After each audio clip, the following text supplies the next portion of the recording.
अनि सम्पूर्ण दर्शकबिनहरूलाई मुष्ट नमन टक्राउँछु। सृजनशील खबरबाट सञ्चालित समाज सुधार साथै सृजना चोक स्थापनाको बारेमा विशेष कार्यक्रममा तपाईँहरूलाई स्वागत गर्दछु। धेरै पुरानो रहेको समाज सुधार र सृजना चोक कहिले र कसरी स्थापना भयो भन्ने बारेमा विशेष कुराकानी गर्नेछु। पछिल्लो समयमा आएर सृजना चोक भने सुन्दर नगरी शिव सत्ताक्षीको मुटु सरह पनि बन्न गयो। साथै सृजना चोक स्थापना हुनु पूर्व समाज सुधारको प्रारम्भ भएको थियो। ती स्थापना गर्ने व्यक्तित्वसँग कुराकानी गर्नेछु। साथै स्वर्गीय हुने ती स्थापना गर्ने व्यक्तित्वहरूलाई आत्मरक्षित शान्तिको कामना टक्राउँछौँ। अब म तपाईँहरूलाई देखाउने छु यस फ्रेममा सृजना चोकको रमणीय दृश्यलाई। यस भिडियोलाई सुरुदेखि अन्तसम्म कृपया हेर्नुहोला।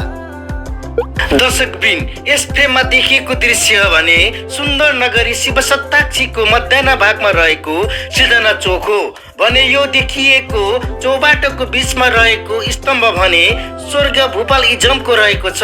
साथै यसै स्तम्भलाई सृजना चोक भनेर चिनिन्छ भने यसै स्तम्भको माथिल्लो भागमा सृजना चोक भनेर लेखिएको छ। दर्शकबिन, यसै गरी यसै स्तम्भको छेउमा देखिएको पसलहरू, यो पसलसँग जोडिएर रहेको बाटो चाहिँ उत्तरतर्फ जाने बाटो रहेको छ। यो बाटो सञ्जना चोक हुँदै झिलझिले बजार भएर पूर्वको महान धर्मस्थल सत्ताक्षी पुगिन्छ भने यसै गरी बायाँतर्फ देखिएको बाटो भने फाटे बाल सेवा स्कुल हुँदै मङ्गलबारे बजार पुगिन्छ भने यही बाटो सृजना चोकदेखि 50 पाइला अगाडिबाट दक्षिणतर्फ जान्छ भने यो बाटो मायालु चोक हुँदै मिलन चोक भएर दौले चोक हुँदै जनता पुगिन्छ। दर्शकबिन, यस फ्रेममा देखिएको दायाँतर्फ भने श्री भानु उच्च मावि हुँदै बैदार चोक भएर यसै सुन्दर नगरी शिव सत्ताक्षीको नगरपालिका पुगिन्छ भने यो बाटो सृजना चोकदेखि पूर्व जाने बाटो रहेको छ। मेरो शुभ नाम चाहिँ पूर्णबहादुर मैयाङ हो। मेरो स्थायी बसोबास भनेको चाहिँ शिव सत्ताक्षी नगरपालिका वार्ड नम्बर 8 सृजना चोक। सृजना चोकको बारेमा भन्नु पर्दाखेरि यो चाहिँ पहिला योभन्दा अगाडि चाहिँ अलिकति ब्याकमा म गएँ। त्यतिखेर चाहिँ हामीले यो सृजना चोकको हामीले परिकल्पना त्यति गरेका थिएनौँ। तर त्यसमा भन्दा अगाडि हाम्रा बुवाहरूले बिरदोज मियाङ्गु भए, ठाकुर सिंह के अरे हाम्रो कुलबहादुर लक्ष्मण के अरे देवमान चौसु रामबहादुर म्याङ्गुहरूले चाहिँ उहाँहरूले एउटा कस्तो चाहिँ त्यहाँनिर एउटा वातावरण सिर्जना गरिदिनु भयो।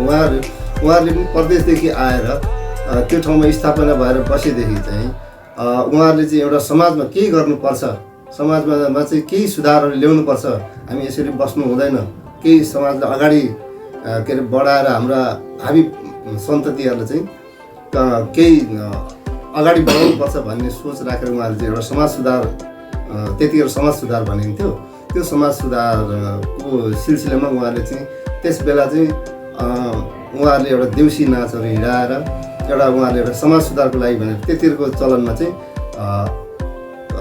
भाँडाकुँडाहरू किन्ने, बटुका किन्ने, त्योभन्दा अगाडि टपराहरू मात्रै चलाइन्थ्यो र उहाँहरूले अलिकति सुविधा बनाउनु लागि चाहिँ उहाँहरूले त्यो स्थापना गरेर लाने क्रममा हामीले पनि अलिक त्यसपछि बढेर गयौँ, अलिक हुर्केर गइयो। त्यो कुराहरू बुझ्दै जाँदाखेरि हामीले पनि 2041 सालदेखि हामीले पनि एउटा समाजमा त्यही बुवाहरूले चाहिँ सुरुवात गर्नुभएको त्यो समाज सुधारका समाज सेवाको क्रमलाई हामी अगाडि बढाउँदै गयौँ। त्यो चाहिँ अलिकति 45-46 सालतिरै हो। मलाई पनि त्यो त्यति यकिन चाहिँ थाहा भएन र पनि अब सृजना क्लब भनेर त्यसको नामाकरण भयो सृजना चोकको। अनि त्यहाँदेखि पछि त्यो जमदार कान्छाको नाति उहाँ स्वर्गवास हुँदाखेरि त्यसको सम्झनामा उसको बाबुले त्यहाँ एउटा स्मृति पनि राखेर त्यहाँ यसो गाडीलाई पनि पार्क घुमाउने ठाउँ बनाएर एउटा शालिग राखिदिएर त्यो चाहिँ गरेको। अहिले त्यस्तै 7-8 वर्ष 10 वर्ष जस्तो मात्रै हुँदैछ। नामाकरण त 45-46।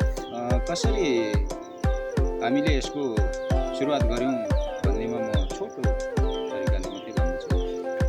हामी त्यतिखेर त्यो पिरियडमा लगभग धरानमा मात्रै थियो होला चोक।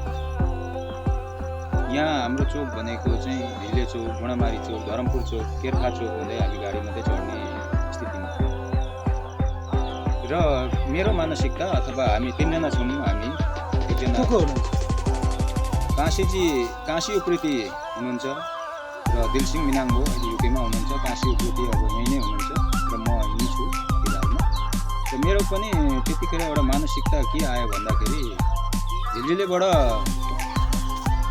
2.5-3 किलोमिटर तल झर्नुपर्ने हो हाम्रो घर र त्यहाँबाट कसरी मान्छे एक्सन हुने, दायाँ बायाँ कसरी जाने भन्ने एउटा लोकेसनको आधार मैले दिनलाई सिर्जना चोकको उद्घाटन गरेँ।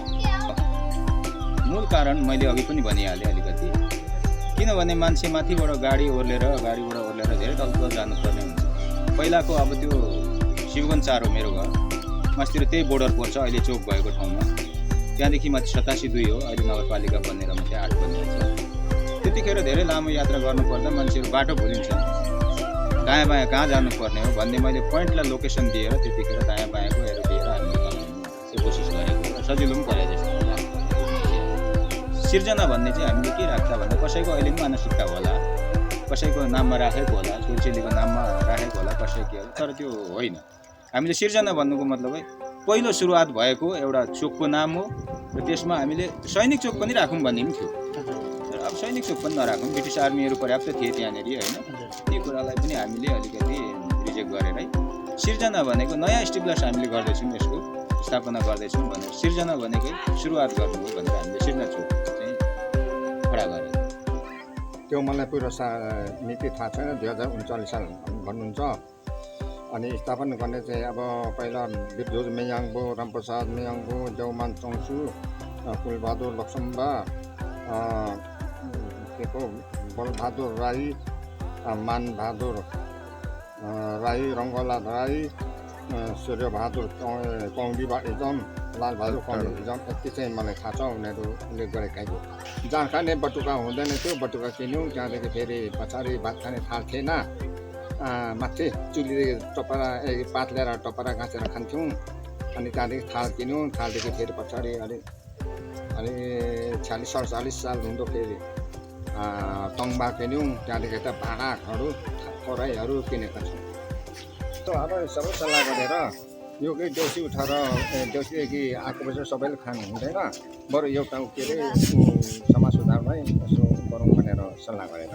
दर्शकबिन पछिल्लो समयमा भए पनि यस सिर्जना चोकलाई जगेर्ना गर्नको निमित्त जहिले पनि तत्पर रहने समाजसेवी युवा व्यक्ति हुन् अमिर मेनेङ्बो। हाल उहाँ हङकङमा रहे तापनि आफ्नो घर गाउँको सिर्जना चोकलाई कसरी उन्नति प्रगतितिर लैजान सकिन्छ भन्ने बारेमा उहाँको जिज्ञासा कस्तो रहे।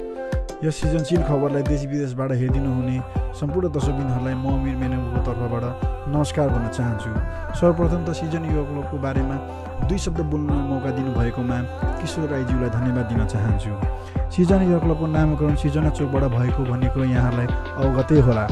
मैले पनि सृजना युवा क्लबमा आबद्ध भएर 2 साल काम गर्ने सुनौलो मौका पाएको थिएँ। मैले क्लबको नाम जस्तै युवाहरूलाई नै पहिलो प्राथमिकता दिएँ, किनभने युवाहरू नै देशका कर्णधार हुन् र युवाको सक्रिय उपस्थिति बिना कुनै पनि सुन्दर, असल र प्रगतिशील समाजको परिकल्पना पनि गर्न सकिँदैन भन्ने मेरो बुझाइ थियो। मैले युवाहरूलाई खेलकुद र सामाजिक क्रियाकलापमा सक्रिय बनाउन मौका पाएको थिएँ। त्यति बेला सृजना युवा क्लबले प्रथम CO 87 8को वडा स्तरीय खेलकुदमा 2रो स्थान सुनिश्चित गर्न सफल भएको थियो। त्यस्तै सृजना युवा क्लबद्वारा आयोजित पहिलो सदस्य जागरण अभियान तथा सांस्कृतिक कार्यक्रम 2073लाई पनि सभ्य र भव्य रूपमा सफल पार्ने मौका पाएको थिएँ। यसै गरी हालै प्रवासमा रहे तापनि मेरो तर्फबाट प्रत्यक्ष वा अप्रत्यक्ष रूपमा आर्थिक र बौद्धिक सहयोग जारी नै छ र आउँदो दिनमा पनि सहयोग गर्ने नै छु भन्ने प्रतिबद्धताको साथ मेरो 2 शब्द यहीँ टुङ्ग्याउन चाहन्छु। धन्यवाद।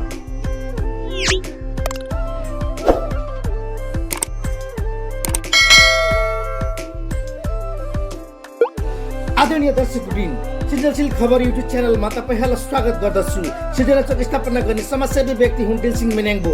हाल उहाँ युकेमा रहे तापनि सृजना चोकलाई जगेर्ना गर्नको निमित्त लागि पर्ने व्यक्ति पनि हुन्। पछिल्लो समयमा पनि सृजना चोकलाई समृद्ध बनाउन तत्पर रहने व्यक्ति हुन्। दर्शकवृन्द, हेरौँ उहाँको भनाइ कस्तो रहेको छ। नमस्कार, म दिलसिंह मेयाङ्बो हाल सपरिवार युकेमा कार्यरत छु। आज मलाई एउटा गौरव महसुस भएको छ, किनभने हाम्रो शिव 87 नगरपालिका वार्ड नम्बर 7 र 8 अवस्थित क्षेत्रको एउटा सिर्जना युवा क्लब छ। उक्त सिर्जना युवा क्लबले यो क्षेत्र कसरी चाहिँ बस्ती बस्यो, कसरी सिर्जना चोक रहन गयो र सिर्जना युवा क्लब कसरी रहन गयो भन्ने विषयमा छोटो बोल्ने एउटा मौका दिनुभएको छ। यसमा म धेरै गौरव महसुस गरेको छु। सिर्जना चोक चाहिँ कसरी चाहिँ सुरु भयो भन्ने विषयमा चाहिँ म केन्द्रित हुन चाहन्छु।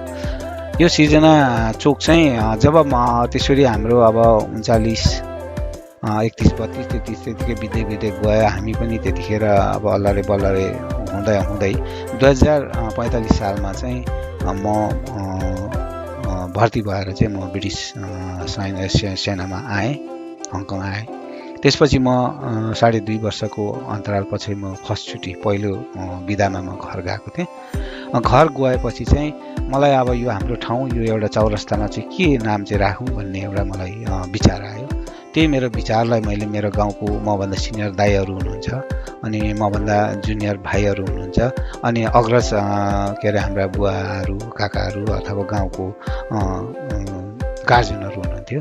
उहाँहरू सबैलाई सल्लाहहरू गर्दाखेरि चाहिँ लास्टमा यो चोकको नाम चाहिँ सिर्जना चोक भनेर चाहिँ राखौँ भन्ने चाहिँ एउटा नामको जन्म भयो। किन अब त्यो सिर्जना राख्यौँ भन्दा चाहिँ त्यतिखेर चाहिँ हामी चाहिँ अलिक सृजनशील थियौँ। नयाँ काम गर्नुपर्छ, नयाँ विचार ल्याउनुपर्छ, नयाँ ठाउँ बनाउनुपर्छ, नयाँ गाउँ बनाउनुपर्छ भनेर त्यसरी मान्छेहरू चलेकोले गर्दाखेरि सिर्जना चाहिँ चोक बनाउँदा राम्रो हुन्छ भन्ने चाहिँ त्यहाँ छलफलमा भएपछि चाहिँ सिर्जना चोक भयो। अब यो सिर्जना चोक र केही दिन पछाडि हामीले एउटा कार्यक्रम गऱ्यौँ। त्यतिखेर हामीले रेडियो नेपालको गायक कुलबा सुब्बालाई पनि ल्याएर त्यहाँनिर हामीले गीतहरू गर्नु लगाएर चाहिँ हाम्रै गाउँकै लोकल नानीहरू धेरैजना नाचेका थिए, त्यहाँ गाएका थिए होइन। अब ती अहिले म सम्झन्छु उहाँहरूलाई। त्यसरी चाहिँ अब सिर्जना क्लबको सिर्जना चोकको चाहिँ उद्घाटन भएको थियो।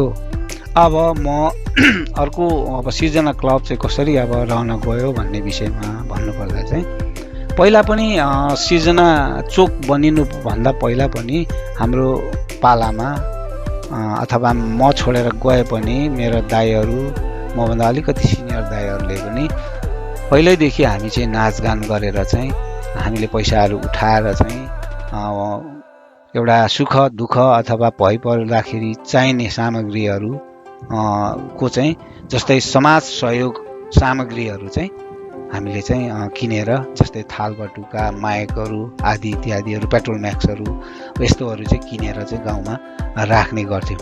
अनि त्यो वर्षैपछि हामी तिहारमा नाच्थ्यौँ अनि उब्रेको पैसाले अलिकति नानी जो नाच्ने नानीहरूको लागि मनोरञ्जनको लागि दोमुखातिर गएर हामीले पिकनिक पनि खुवाउँथ्यौँ अनि अलिकति उब्रेको पैसाले चाहिँ हामीले चाहिँ त्यो समाज सहयोग सामग्रीहरू पनि खरिद गरेर राखेर भाँडाकुँडा माइक पेट्रोल म्याक्स आदि इत्यादि सबै गरेर एउटा समूह थियो। तर त्यतिखेर सिर्जना क्लबै भनेर चाहिँ त्यति साह्रो कसैको कन्सेप्टमा तिर चाहिँ सिर्जना क्लब यो सिर्जना चोकमा भएको यो जुन चाहिँ समाज सहयोग सामग्रीलाई चाहिँ सिर्जना क्लब बनाएरै राखौँ नाम दिउँ भनेर चाहिँ। किनभने यो के अरे यो क्लब भन्ने चिजहरू चाहिँ त्यतिखेर दैनिक माया यथार्थ अब सुन्न र देख्न थालियो। त्यो भएर त्यसको कपी पनि गर्दै सिर्जना क्लब भनेर चाहिँ त्यहाँनिर गरेर चाहिँ धेरै सामग्रीहरू बटुलेर राखेर दुःख सुखमा चलाउनु थालेको थियो।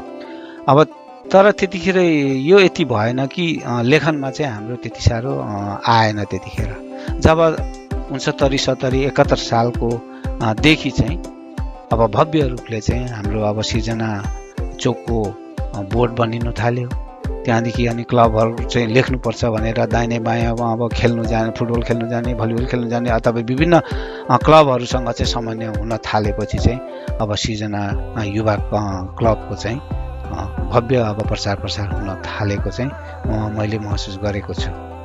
र मैले अहिले जति पनि भनेकोमा कति कुराहरू अब नमिल्न पनि सक्छ, कति कुरा मैले छोडिनु पनि सक्छु। सायद तपाईँहरूले भोलि पर्सि यो भिडियो प्रथम भिडियो हो मलाई थाहा छ।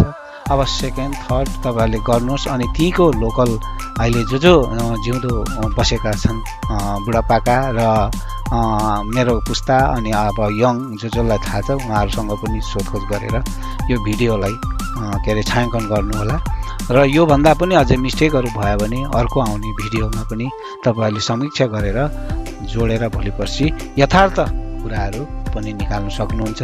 र अहिले मैले जति बोलेँ मलाई थाहा भएको कुरा बोलेँ, यसमा कुनै गल्तीहरू होला कति टुटुरहरू होला यसको लागि क्षमा माग्दै अहिले चाहिँ म बिदा माग्छु। धन्यवाद।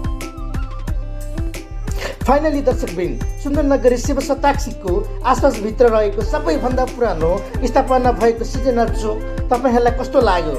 कृपया कमेन्ट, लाइक, सेयर, सब्सक्राइब गर्न नबिर्सिनुहोला। तपाईँको दिन शुभ रहोस्। हस्त, धन्यवाद।